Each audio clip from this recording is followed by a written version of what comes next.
So say hello as you guys come in. I'm just gonna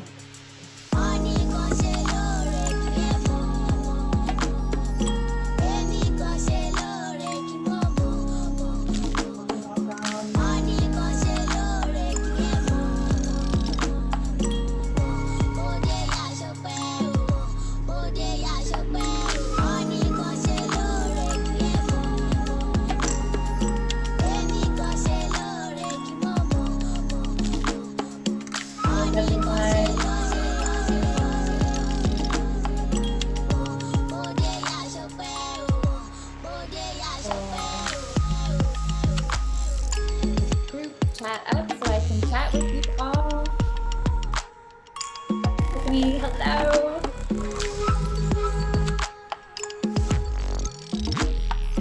I'm so happy you're here live. Good one.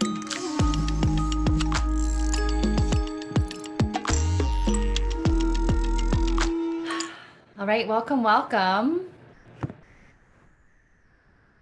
So we are talking today all about how your sexual anatomy has so much to say about you.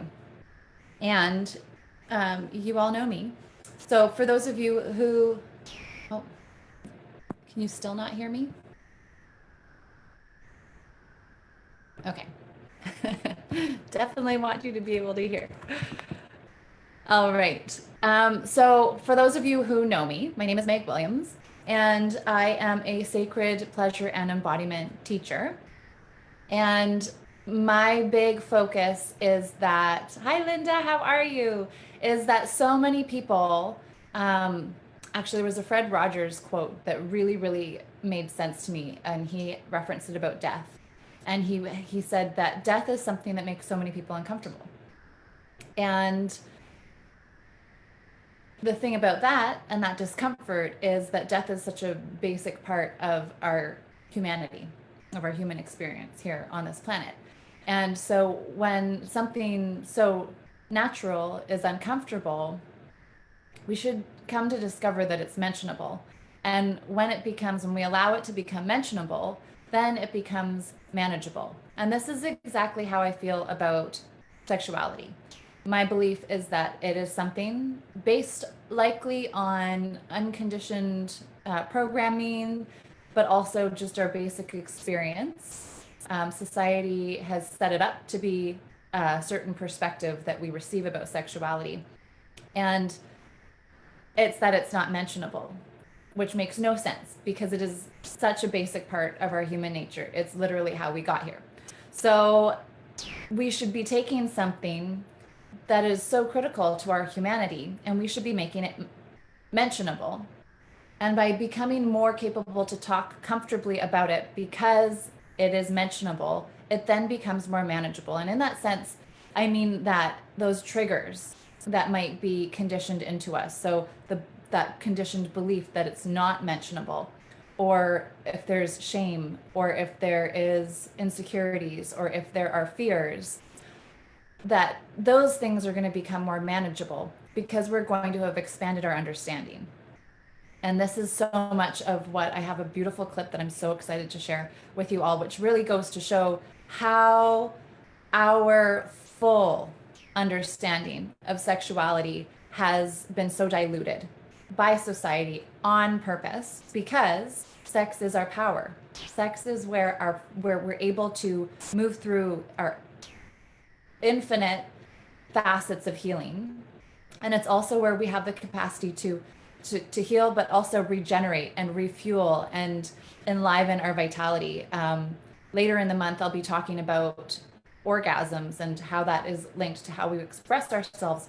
But there's 5 different orgasms, and each orgasm actually has a function in the energetic expression that we actually allow to come through us. So they each have their own healing capacity that we're able to welcome and bring through our bodies. So this is why we're here. This is why we meet every Wednesday, is because it's my desire, and I truly believe that it's a desire of so many of us, to make this a conversation that is comfortable, a conversation that is normal, a conversation that's mentionable, so that we can go and we can talk about this with our loved ones, so that we can talk about this with our children, so that we can talk about this with our friends, because it's not, although it's very private and it's very intimate, that's why we want to talk about it, because in that depth of intimacy, there's so much that we can access that's going to allow every single one of us individually to function at a depth where we're really understanding ourselves, where we're pulling those layers back and discovering the full expression of ourselves through our sexuality. And this is why I always come back to that phrase that you'll hear me say over and over again, that you are your best lover, right? And, this other concept too, that we can't truly know another until we know ourselves. And I say this because often we'll think, I don't need to look into that because I feel pretty good about it. And, this is how I felt with my husband. Was I didn't really feel like anything was missing. I really thought we had a really great sex life. Sex has always been really enjoyable. But there were so many things that I hadn't uncovered about myself. There were so many pieces of me that I had pushed aside. There were pieces and things about my husband, that he wasn't bringing to the surface of awareness.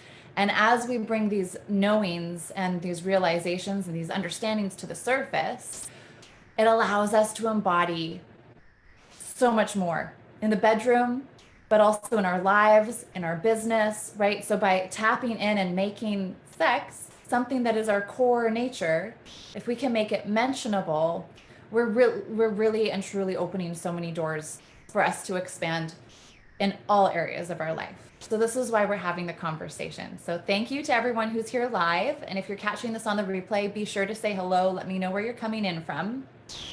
So today what we're talking about is what our anatomy has to say about ourselves. So what your anatomy has to say about you, because here's a big thing. Our sex education that we received is so basic, and it is so scientific. There's not really anything that embodies that pleasure, that embodies that reverence of the body when we are taught in high school in our biology class about the reproductive system. We're learning about organs. We're learning about an internal system. We're not learning the function and the power and the energy behind that. We're just learning labels. So the other thing that I want to go into that I'm going to speak about before we actually look at the anatomy is this, that language is such a huge part behind this. And this is the language of the Western culture. And it literally shows us, it truly shows us the divide between our nature, right? The nature of our body, that we are a walking form of Mother Earth, that we are a walking form of Gaia, an expression of Gaia. And it shows us the disconnect between nature and function, really. So, for example, the language that we use, that we have all been taught, if you've gone through your education in North America somewhere or in Western culture, we know things as vagina, penis, corpus spongiosum, urethra, which it just sounds like we're casting Harry Potter spells, which I suppose are kind of magical. Maybe that's one way we could make it more fun. Urethra, scrotum, prostate, labium, cervix, and fallopian tube. So all these things these are the scientific labeling of it, right? So these are the words, but you can see that they're just very clinical. They're just very clinical.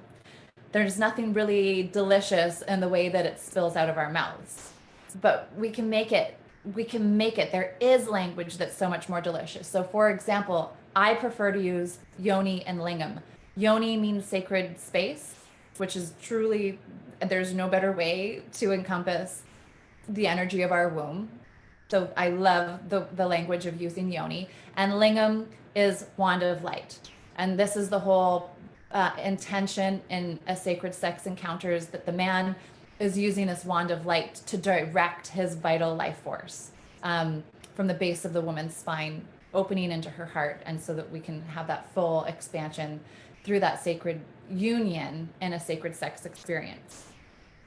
So, so those are two words. So if we those are the Sanskrit words for vagina and penis. So yoni and lingam, I find just is so much more delicious to let spill out of your mouth. The other thing that we can also pay attention to is the language, some of the labeling for, so for example, for the G spot, um, are named after men, like men who like discovered it or uncovered it, which makes no sense and takes away the complete and total deliciousness and empowerment of these being like the G spot. It's our G spot. Like there's nothing more erotic than that. And it's named after a man, which makes no sense, right? This is sacred to our body. We should be in absolute reverence and it should be celebrated as the feminine. So this, again, showing us the divide. But what we can learn if we can, so there's some language that I'm going to share with you that just to show you how we can begin to make the language around our yoni more delicious and more welcoming, where it feels more safe, and where we take that, we literally flip that switch from taking something so clinical and so disconnected, and we actually can begin to like be excited to talk about it. So we bring that reverence back in to our sexuality, just in the language that we talk about it. Because I personally do, and try this at home, like say some of these words. I find vagina and penis are really not comfortable. Like there's a block there for me to talk about it. Guaranteed that it's from my conditioning growing up, right? That you're just not supposed to say those words. So I think there's still that energetic block in my throat, but I can feel it in my mouth when I'm saying them. Whereas yoni and lingam feel empowering. It feels delicious. So also some other words that are beautiful to use, and these are ones that I'm obviously also going to choose to use myself because they spill out deliciously. So I'm going to introduce these to you because perhaps you would like to add them to your vocabulary. And again, just go to show you that as we make these things more mentionable, there is a feeling tone. Like it feels different to be able to speak about these things if we do pay attention to language. So the perineum can be referenced as the valley of pleasure. And this is so important because this is the space in between the base of the vaginal opening and the anus, and it is loaded with sensory nerves. But again, if it's something that people don't feel comfortable about, if you don't feel comfortable talking about it or identifying it, are you going to feel comfortable exploring it? And this is the thing too, is the reason we're talking about it and making it mentionable is the purpose that it's going to feel safe for us to explore these zones 100%. That's what I want every one of you to feel, is if you're not feeling comfortable in that exploration, if there is shame or if there is some, sense of not feeling safe to go there, this is the opportunity to open into that. Absolutely, 100%. This is where we're going. So the perineum is the valley of pleasure. The clitoris, if we look at it as the head of the cobra. The penis is the sacred snake. And this is the Kadushka, the teachings of the Kadushka, which are a Native American tribe, but who migrated from Mexico. So the Mayan and Mexican tribes who migrated to America. And so the penis is the sacred snake. The anus is the rear cavern. Not that much more exciting, but caves are worth exploring. The sacred moth. So when we're talking about the inner labia and the outer labia, so the sacred moth is the inner labia. Outer labia is the sacred butterfly. The sacred cave is the vaginal opening or the vaginal canal. The flying serpent. So if we go back, so the clitoris is the head of the cobra, but the head of the clitoris is the flying serpent. And you'll see this in the clip that I'm going to show in just a minute. But just like the lingam on a male, that they can be circumcised or not, but there's the foreskin. So a clitoris is hooded, and in the same sense, the clitoris is functionable or comparable to the lingam of a man. And so the head of the clit is like the flying serpent, which is similar to the head of the penis. And you're going to have that hood, which functions as the foreskin. pubic hair, I love this one because this pubic hair definitely doesn't sound exciting to talk about. But we can refer to it as the sacred forest. And to me, that in itself, that's like, I think the most empowering shift in vocabulary for me. Sacred forest sounds magical. And instead of just pubic hair.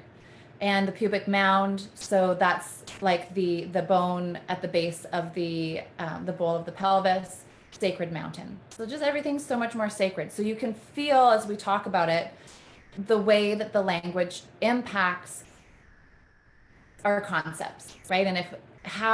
And notice, just play with some of that language, like go over some of these terms so that you can see, how does it feel in your mouth? Just notice, is there any tension? Is there any awkwardness? So that you can identify. And also, if some of, like for me, pubic hair, why is pubic hair so the one that really stands out for me, right? This is, if we can look at the places that have these drastic insights, or like, wow, I'm definitely going to be calling that sacred forest.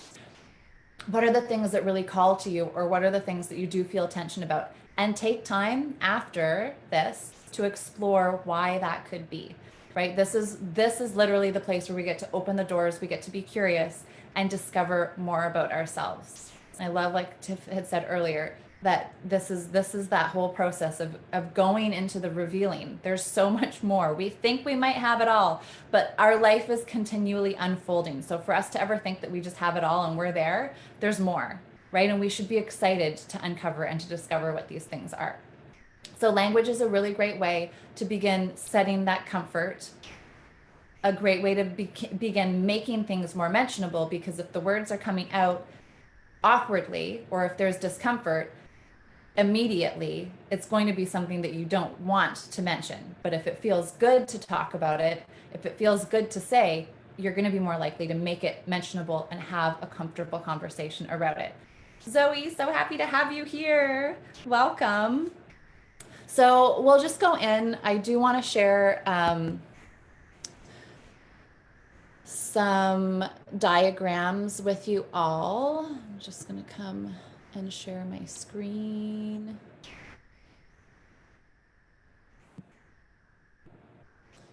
And see if I can get to my pictures. Not here. Oop.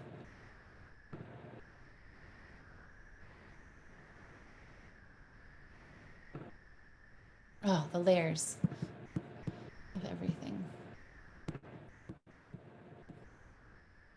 Thanks for your patience, everybody. Okay. Oh, there was one. Okay. I had wanted to share an image that actually showed the labia with the labeling, but we spoke about it. So I suppose I'll just quickly show you on one of the diagrams here. So this is, so up here at the top, we, yay, I'm just reading Zoe's message. Yes, it's a magical conversation today. So at the top is where we're going to find our clitoris. And like I said, you're going to have, there's the head of the clitoris, and then there's the shaft. So what is going to be very different on every single woman is that some people, just like men when they're aroused, may have less exposure of their clitoris. So your clitoris might be completely hooded, but as you are aroused, this is when the blood, just like on a male, so as their the shaft floods with blood, the same thing is happening to our organs. So the clitoris is actually, and this is what I'm going to show you in a video in just a second, is the clitoris is so much more than just that, just the head and the shaft. It actually wraps it, so it has vestibules that wrap all the way down around the opening of the urethra. So again, there's so many misconceptions if we don't know our anatomy. There's so much more to explore. Think about when you are self-pleasuring, or when you're in a sex act with your husband. Like if he's only exploring one little piece of the clitoris, there's so much more. So starting, so it literally is like a U all the way around the vaginal opening, and then also around the outside edges of the outer labia. So you'll see that in a video I'll share in just a second. And I'm going to go more into these 9 profiles that are here. So then you have the outer labia and then the inner labia. The inner labia becomes more pronounced during arousal. So like normally you'd be walking around, it's just, we would just notice our outer labia, but the inner labia is what blood sort of flows in, not sort of, what blood flows into during arousal. So those become more present when you're aroused. And then there's the vaginal opening. The perineum is down here. Obviously the anus right behind. What else am I missing? I think those are the key pieces. So before we go into the 9 profiles, I'm going to show you a clip off of Netflix. This is a series, if you guys have ever heard of Gwyneth Paltrow's A Goop.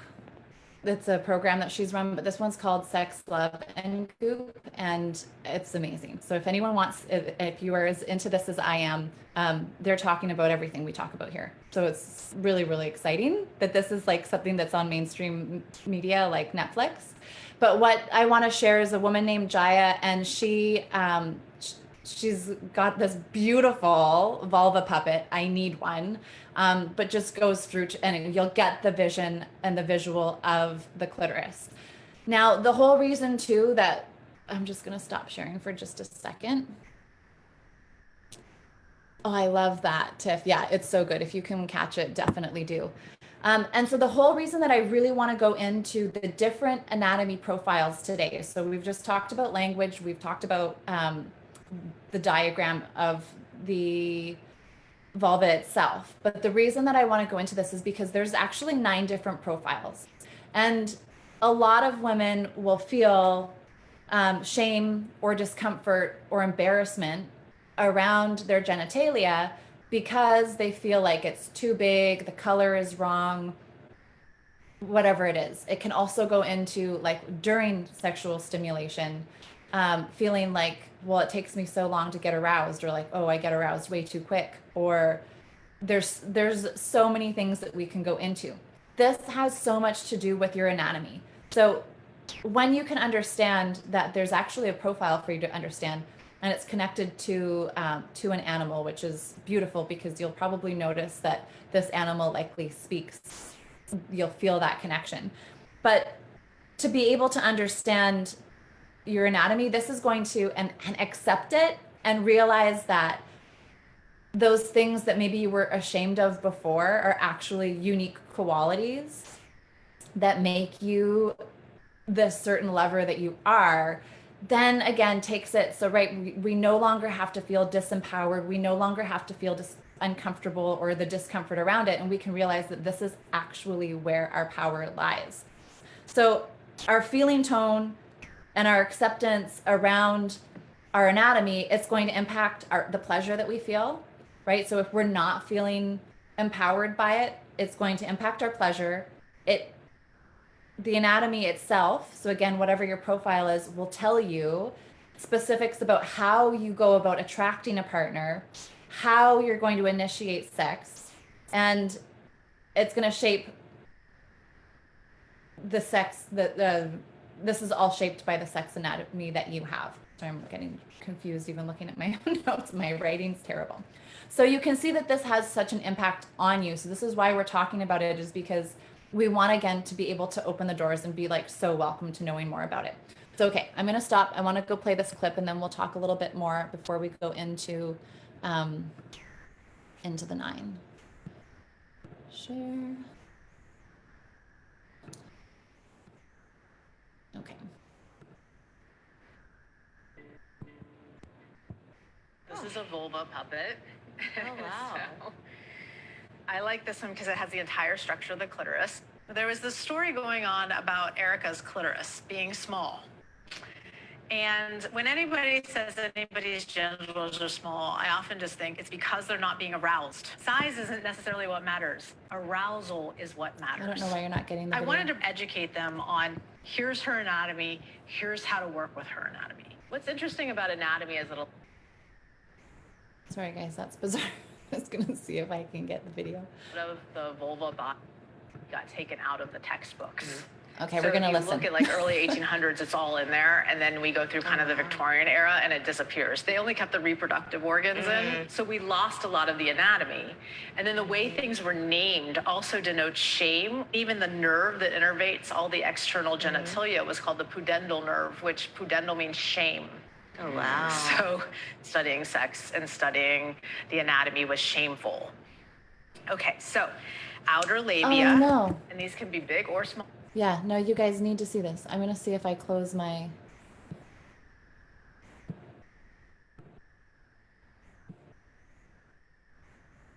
Yeah, you guys need to be able to see that. Try again.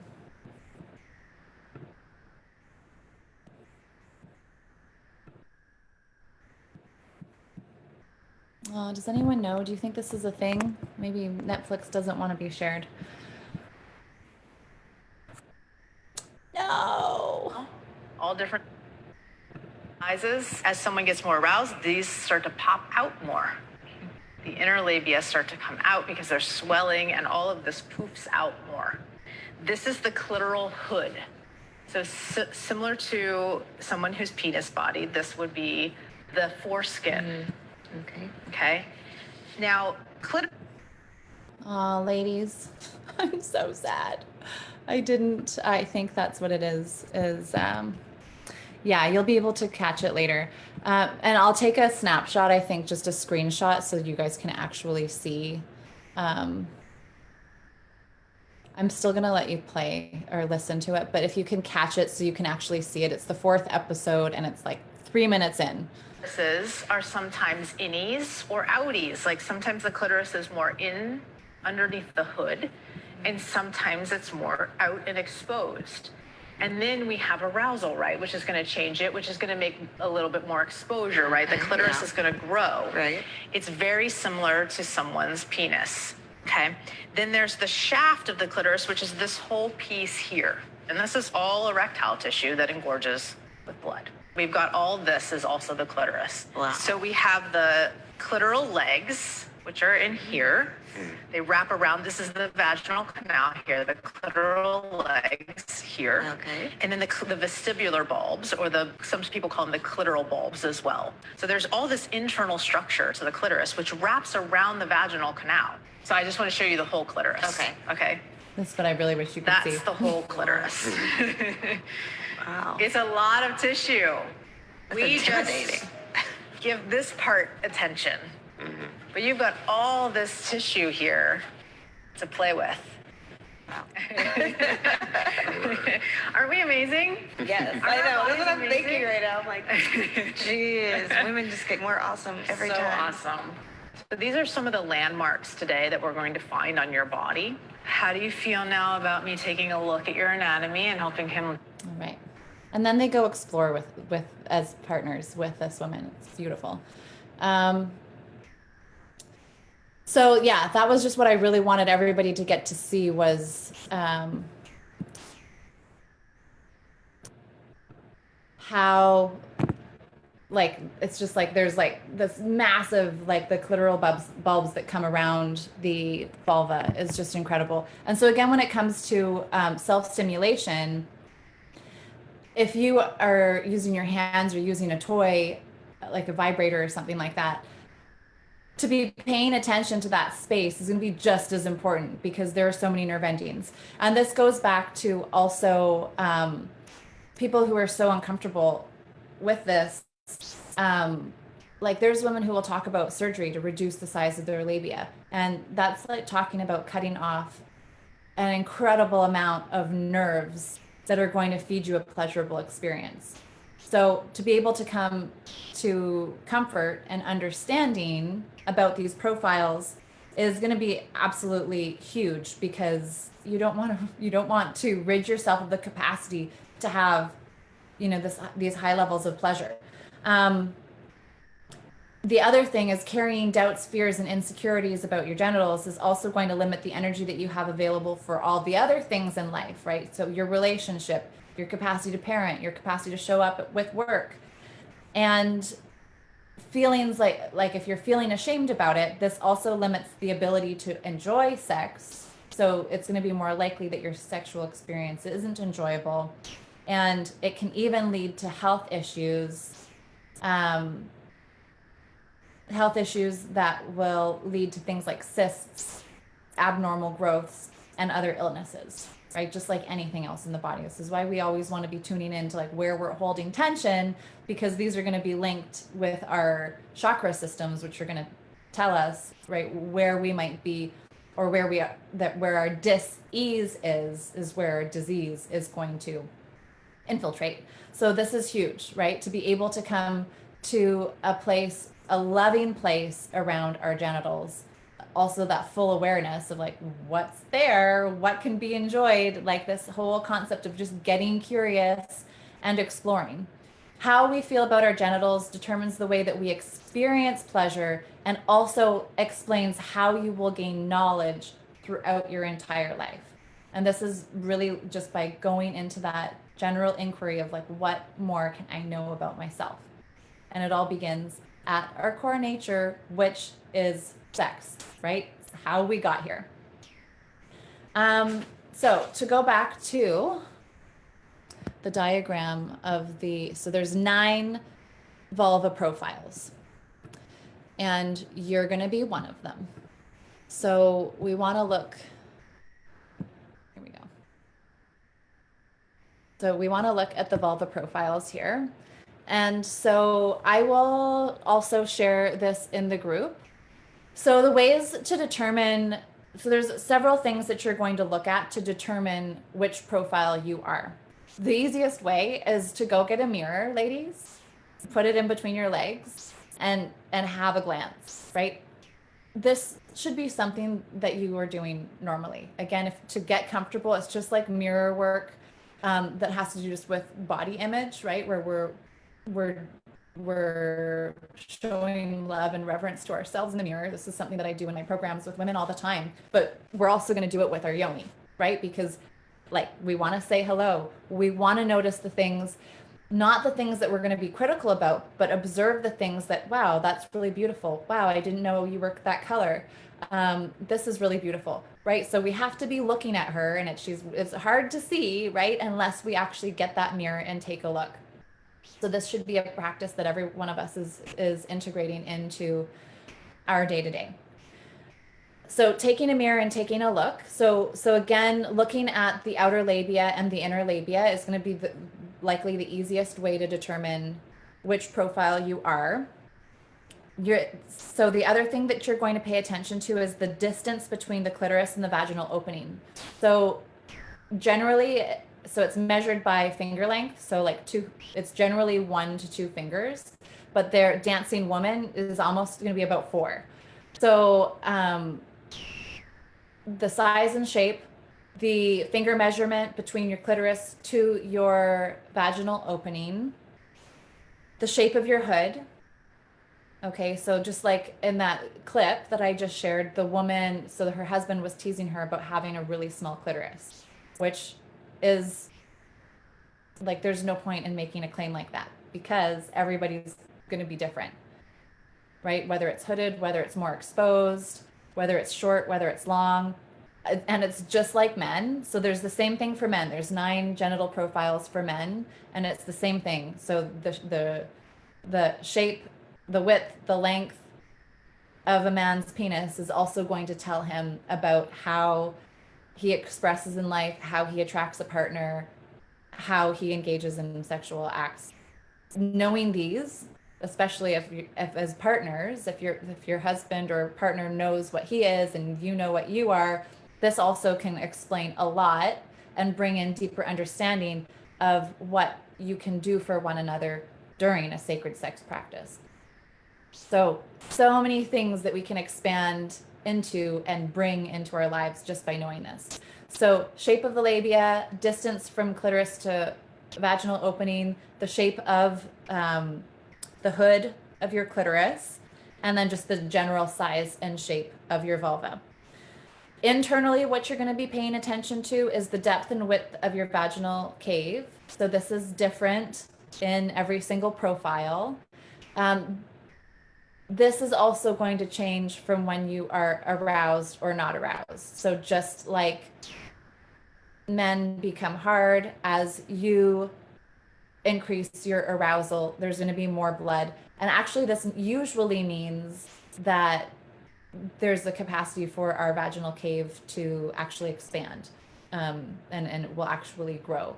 This has a lot to do also with different erogenous zones within. So, for example, the G spot can be really tender and actually uncomfortable if it's too stimulated before there's actually arousal, because that's one of the locations where a lot of blood will flow to, and it feels more delicious and juicier. You're going to obviously increase your lubrication the more aroused that you are, but also the cervix there's a spot just up by the cervix that can also be really tender until you are fully aroused. So knowing the depth and width of your vaginal canal, and then also the location of your G spot. So for some women, it's like right there at the opening of the vaginal canal.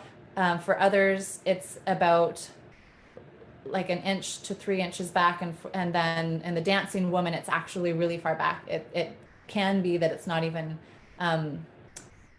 like it's longer than the distance that you'd be able to reach with your fingers. So toys. So this is, the dance. So the dancing woman, for example, it takes her, she has a much longer period of arousal. So this is one of the things that we'll also tell you is within knowing your profile is the average amount of time that it takes to reach orgasm. Dancing woman, it takes a lot longer. So if you are a woman who finds orgasm as something that really gets in the way of your pleasure experience, understanding your profile is going to bring so much relief. So the dancing woman is likely going to want a lot more, perhaps oral stimulation, a lot more integration of toys and things like this, because she's going to likely request, but require a lot more attention to be able to get to that peak orgasm. The other thing, like I said, later in the month, talking about the different orgasms is we often think that an orgasm is just one way. So there's like one our mainstream orgasm, but there's so many other orgasms that and how they can be felt. So the more that we understand about orgasms, the more we can understand that just because we didn't have that like one like earthquake, earth-shattering orgasm doesn't mean that you aren't actually having orgasms throughout your whole experience. But you just have to be tuned into them and understanding that that quiver up your spine is actually a type of orgasm. The thing that I love about the Kadushka teachings also is that it all has to do with the directions. So they line up with the compass, north, east, south, west. And what they base that all off of is the elements. So I'm going to show you the other one. So this is, if you guys can even take a screenshot now, so you have it, but I will put it into the group so that you can figure out what yours is. I'm going to be running a program. It's going to be a 6 or 7 week. That's basically going to be, I'm going to go more in depth where we'll actually talk in depth about each profile. And it's basically going to be like the sex ed that we never got. So to go through understanding our anatomy, understanding orgasms, understanding the different type of sexual preferences, because this is it. We've all been taught one way. It's been expressed to us that there's just a certain experience that we're supposed to have around sex, and it's this big when really there's this much to know. So this is going to be a 6-7 week program of sacred sex 101, the sex ed that we never had. So I'm going to go so much more in depth into all of this. So if this is something that you're really interested in and curious about, that would be a really great place to come in, where we can kind of deep dive into that together. And then, so I want to show this one. So just talking about the directional. So everything has to do here with this. This is the compass. So we see, so just like your standard directions, we have north, east, south, west. North is air, east is fire, south is water, west is earth, and in the center we have spirit. So the cool thing with this is if you're wolf woman, deer woman, sheep woman, or buffalo, or dancing woman, you're those like fully and completely. But if you're in between bear, if you're bear, antelope, fox, or cat, you'll also find that you'll fall into similarities with. So, for example, if you're cat woman, you may also embody some of the similarities of buffalo woman or sheep woman. So you can kind of overlap when you were the interdirectional um, profile. And the other beautiful part with this is it really shows us, you can begin to imagine, because I'm not going to go so much into it today. This is, again, we're going to go fully into explaining all the profiles. But for example, like if you're deer woman, and I love this. So I'm deer woman, which I love. Again, the more that we know about ourselves, I'm fire, I'm Sagittarius. So my element is fire. So I love that, of course, I'm directionally connected with fire. But you can see too, so like a deer woman, in terms of like the way she initiates with a sacred sex practice is just that, like, that quiet grace that a deer kind of bounds with, and she's that gentle but so graceful presence, and the wolf woman is like the wolves, they roam in their packs, right? So the family energy is going to be so powerful and so potent and so important in the wolf woman. And again, she's just this powerful presence, and the way that she might stalk her partner for a little bit until she shows up and is able to express that what's the word, that familial concept of how connected in tribe she is, and this is likely something that's going to really attract her partner. So this is just an example of how these are. And the dancing woman is in the center, in the spirit, and she just has this beautiful encompassing energy, and also the power to kind of embody, and she's just this really feminine energy, which I love, is why she's the dancing woman. But she also has the body to sort of dance through all of these. So yeah, just beautiful ways to learn more and understand. And so what your other things that you're going to use to so internally, the depth and width of the vaginal cave, the location of the G spot, but other things that will be identified will be the taste of your secretions. So there's like tart, sweet, like salty, more sour, these sort of flavors of the secretions. It's also going to identify the time it'll take you to reach your orgasm, as well as the amount of lubrication that you'll experience. It's the same thing with the men. So I'm going to be focusing, obviously, in this chat just on women, and also in the program. But there's the same thing for men, and that's the same thing. So the qualities it shows for men is like the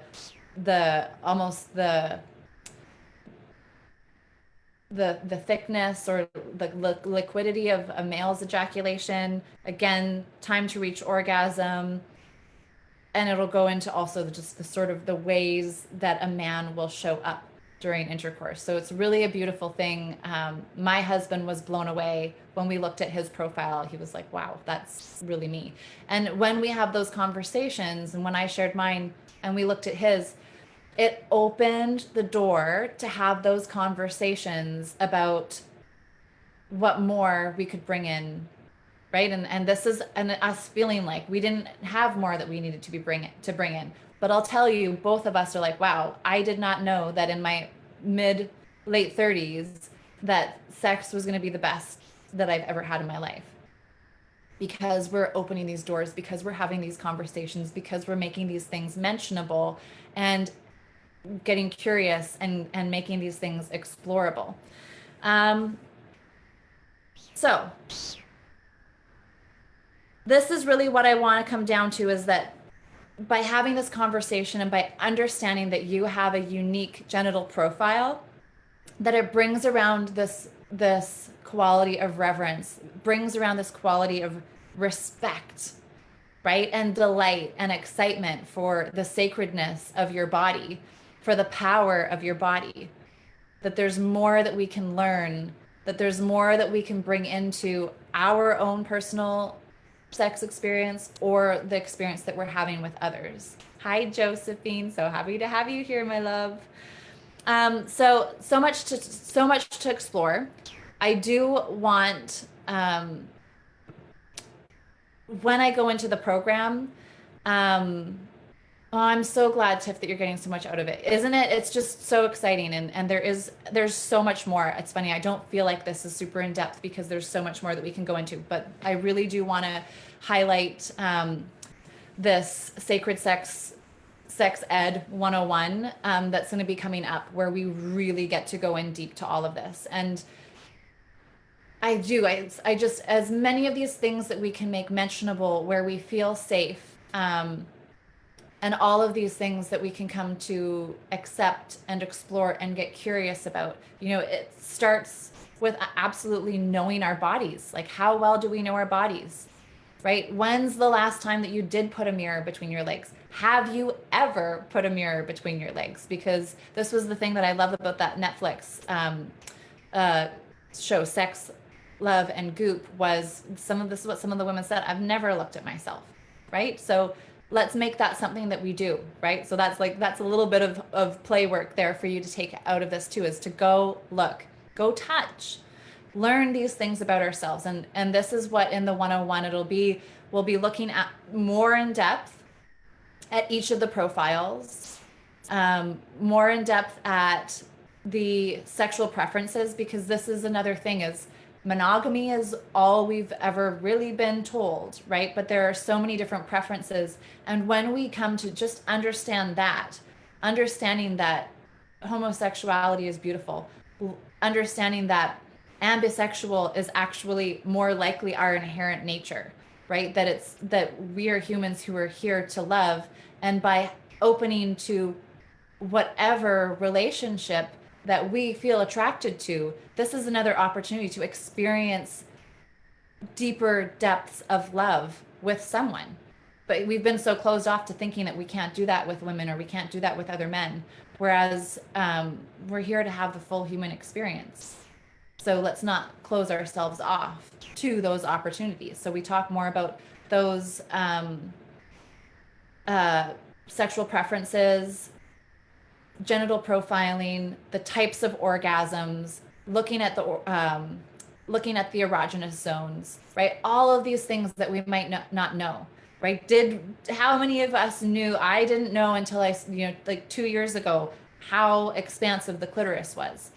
Also, a lot of people during sexual practice, the clitoris is so stimulating that it almost becomes like a no-touch zone, which is fine.